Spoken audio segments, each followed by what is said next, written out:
Billionaire catches black janitor dancing with his paralyzed daughter. What happened shocked everyone. The billionaire stopped in his tracks when he heard the music.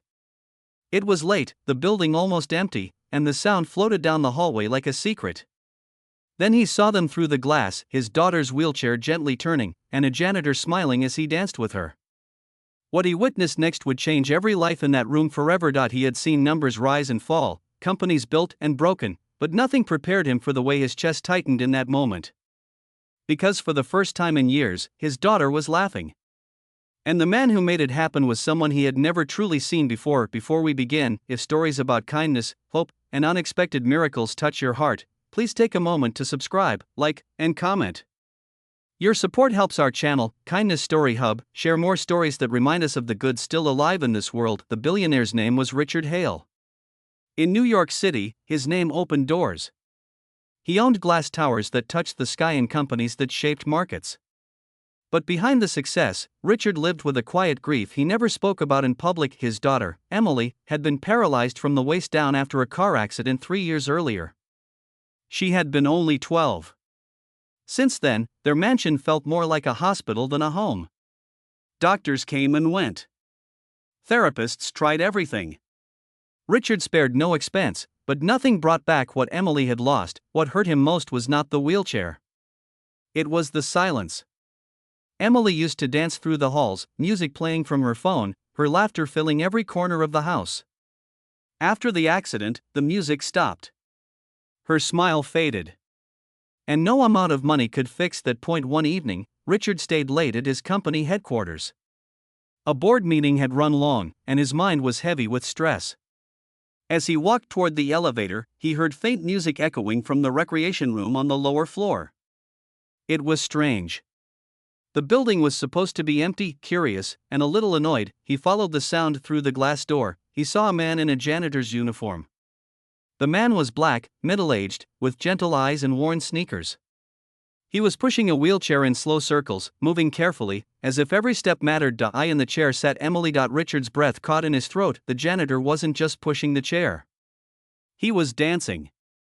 He swayed side to side, humming softly, lifting Emily's hands and spinning her gently. Emily's head was tilted back, her face lit with pure joy. She was laughing. Really laughing. Richard felt anger rise first. Who was this man? How dare he touch his daughter without permission? But then he saw Emily's face again, and the anger melted into confusion, then something close to tears. He opened the door, the music stopped instantly. The janitor froze. Emily looked up, startled, then her eyes lit up when she saw her father. Dad, she said, still smiling. The janitor stepped back quickly. I'm so sorry, sir, he said. I didn't mean any harm. She asked me to. Richard raised a hand, silencing him. His voice came out quieter than he expected. What is going on here? Emily spoke before the man could finish. Dad, this is Marcus. He cleans the building at night. I was bored waiting for you, and he told me he used to dance with his daughter when she was little. I asked if he could show me. Marcus lowered his eyes. I just didn't want her to feel alone, sir. Richard looked at Marcus. He had walked past this man dozens of times without a second glance. Just another janitor. Invisible, yet here he was, giving his daughter something no doctor had ever managed to give her. A moment of joy. Richard swallowed hard. Emily, he asked gently, are you okay? She nodded eagerly. I feel happy, Dad. I feel normal. That word hit him harder than any insult ever could. Richard dismissed the security guard who had arrived and asked Marcus to stay. He pulled up a chair and watched as Emily begged for the music to start again.